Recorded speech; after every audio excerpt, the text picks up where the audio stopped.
Joel Garrett has conducted some research looking at isometric strength and is there a risk factor with those that are weak and perhaps those that are lower than 0.6 for their flexion, which is when we're pushing down, flexing the neck, compared to extension where you're pushing back.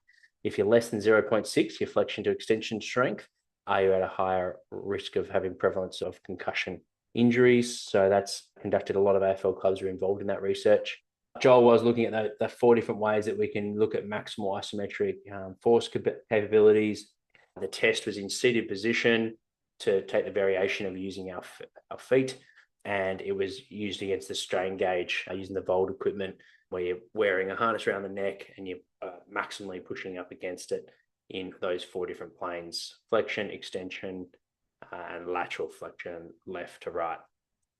And that's ultimately just looking at how stiff and how strong is our neck, and therefore how stable is it to be able to handle high forces, particularly in a game like AFL. In terms of the art of it, using coach instinct, so learning off experts like Brian Mann in his PhD in concussion. So tackle technique, it would be silly not to factor in the fact that if you can be as strong as possible in all 4 of those planes of isometric strength, but if you keep putting your head in the wrong position while tackling an opponent, clearly you're at risk. So tackle technique, you can't ignore that, the importance of that.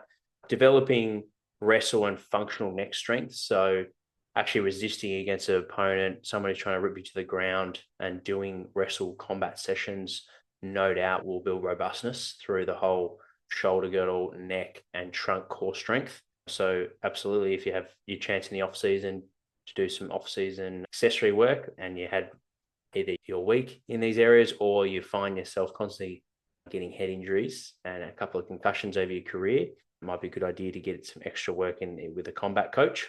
And the other aspect of it is understanding that if you're anxious with concussion or any level of contact, perhaps that could put you at a higher risk. Speaking to experienced coaches, it seems like those that aren't confident in the contact tend to get more, and that's more just a coach's instinct, but something for us to take into account anyway for those that might need extra work on building their contact confidence, whether that be getting stronger in the gym or perhaps just getting stronger with their contact work.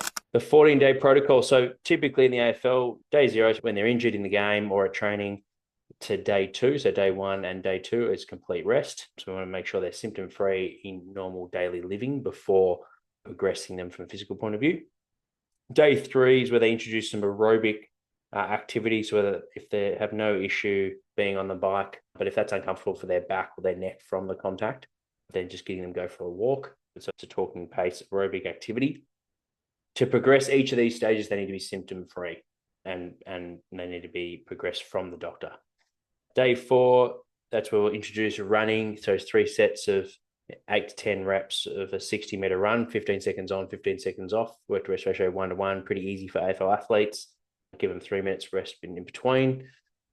That's day 4. So day 5, we're now progressing the speed of their running, as well as introducing stationary skills and some agility and some basic body weight strength. Some nutrition to support brain health. Obviously, you want to consult a sports dietitian, but here's just some general tips. So from a repair point of view, omega-3 magnesium. From an energy perspective, creatine, curcumin, but basically some anti-inflammatory and ketones. You want to reduce cell damage, also with curcumin as well as omega-3, vitamin A and E, and then melatonin and ketones. For inflammation, omega-3, turmeric or curcumin, melatonin and magnesium, and then for improved sleep quality, melatonin, magnesium.